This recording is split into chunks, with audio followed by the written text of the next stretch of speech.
Have you ever received a message that wasn't meant for you? On October 17th, 2019, Flight 249 took off from Chicago at exactly 11:42 p.m. It was a routine red-eye to Seattle. Clear skies, light winds, nothing unusual, except it never landed. The plane disappeared from radar 38 minutes after takeoff.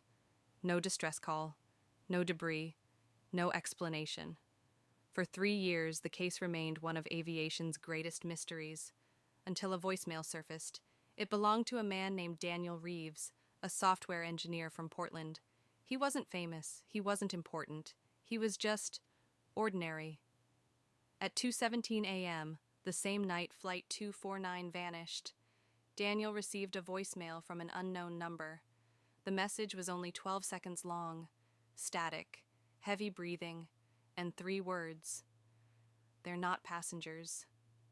Then the line went dead. Daniel didn't think much of it at first. Wrong number, maybe a prank call. But when he woke up and saw the news about the missing plane, something didn't sit right. The timestamp, 2:17 a.m. That was nearly an hour after the plane had vanished from radar. He replayed the message again and again. "They're not passengers." Who wasn't passengers, and who was they? Curiosity turned into obsession.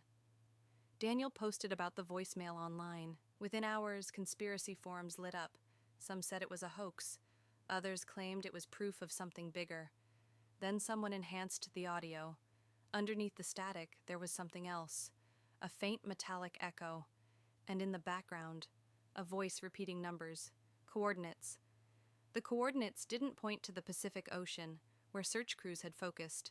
They pointed inland, to a dense stretch of forest in northern Montana, a place with no airports, no flight paths, no reason for a commercial jet to be anywhere near it, except.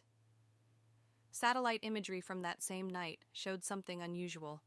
A brief heat signature deep in the forest, gone by morning. Daniel contacted authorities. They dismissed him, until an anonymous aviation analyst sent him something classified, a radar anomaly from 12:03 a.m. For 11 seconds, Flight 249 reappeared on radar, hundreds of miles off course, heading directly toward those Montana coordinates. Then it vanished again. Weeks later, Daniel did something reckless. He went looking. Armed with hiking gear, a GPS device, and a drone, he ventured into the forest alone. The coordinates led him to a clearing. No wreckage, no debris, just trees, perfectly intact, too intact, because in the center of the clearing, the trees formed a circle, bent outward, as if something massive had pressed down from above, and then lifted straight back up.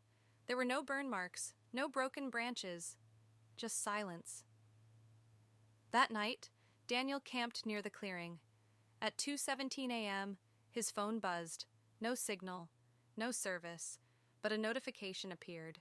Voicemail received. Unknown number. Hands shaking, he pressed play.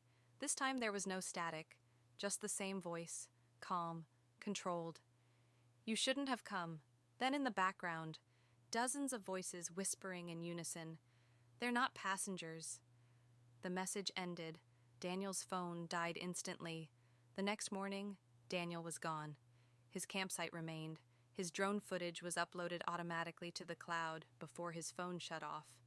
The final frame of the video showed the clearing at night, and something descending silently from the sky. No wings, no lights, no sound, just a shadow blocking out the stars. Authorities sealed off the area within days. The official statement claimed it was a wildlife protection zone. Flight 249 was quietly reclassified as lost at sea. Daniel Reeves was listed as a missing person. Case closed. But here's where it gets stranger. Every year, on October 17th, at exactly 2:17 a.m., emergency services across 3 different states receive brief, empty calls from disconnected numbers. Each call lasts 12 seconds, and when audio technicians enhance the silence, they hear whispering. "They're not passengers." Music slowly fades into an eerie tone. So the question isn't what happened to Flight 249. The question is If they weren't passengers, what were they? And how many flights have we never questioned? Pause. If you enjoyed this story, make sure to like and subscribe, and tell me in the comments. Would you have gone into the forest, or would you have deleted the voicemail and never looked back?